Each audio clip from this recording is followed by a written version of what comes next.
Welcome to the 2PP podcast. We know you are an absolute expert into photon lithography, and, well, you're always on the hunt for fascinating new applications for the tech. Oh, yeah. Always looking for that next big thing. Right.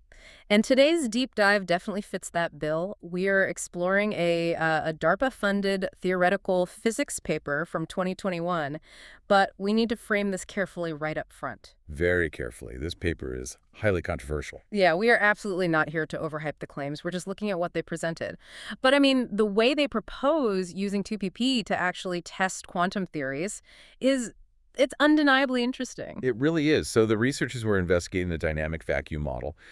They were trying to detect transient electric fields that come from vacuum polarization inside a custom Casimir cavity. Basically placing two microscopic parallel plates incredibly close together to trap and measure quantum vacuum fluctuations. Right? Exactly. They wanted to see if they could pick up a tiny non-zero voltage signal generated by that trapped energy. And to actually build those microscopic testing environments, they fired up a nanoscribe, which you, as a 2PP expert, will definitely appreciate. Oh, for sure. The source actually notes they evaluated different cavity gaps and pillar sizes. Yeah, they ultimately went with printing 4 micrometer cavities equipped with 1 micrometer pillars right along the midplane. Right, using standard SU8 2025 permanent epoxy negative photoresist. Followed by electroless plating to add a layer of silver.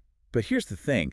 Putting a 1 micrometer pillar inside a 4 micrometer gap creates a massive physical variable. Because you might reasonably assume a pillar that size would just self-screen. Yeah, essentially blocking the very negative vacuum energy they were trying to measure in the first place. So to figure out if the geometry was even viable, they used a numerical analysis technique called Worldline numerics. Right, worldline numerics, to simulate how the quantum vacuum would actually respond. And that gave them their big aha moment. The simulation showed something completely counterintuitive. Instead of the pillar getting in the way, it actually focuses the gradient. Yes.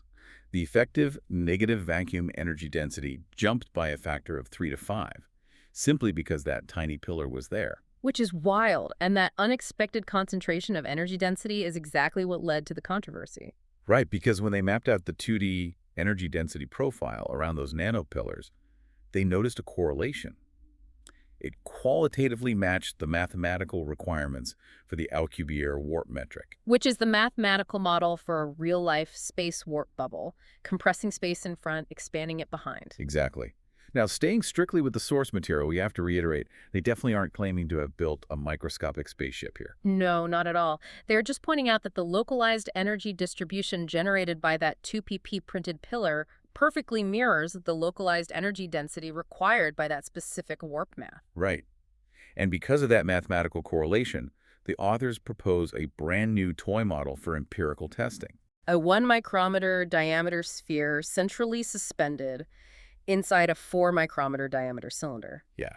The idea is that if you arrayed a bunch of these sphere and cylinder structures together, you could route electrons or photons right through the center. And by measuring the transit time differences of those particles through the array against a control test. But any difference in time could theoretically prove the existence of a nanoscale warp bubble. It would be a genuine laboratory observable implementation of the math, just, at a microscopic scale. But the catch here is that this final proposed device, that sphere suspended in the cylinder, was only a proposal at the very end of the paper. Right. It hasn't actually been printed yet. Which feels like an open invitation, honestly. Yeah. Since you are the 2PP expert listening to this right now, maybe you can run this geometry on your nanoscribe tomorrow. Just print it out in the lab, see what happens. Exactly. Just do us a favor.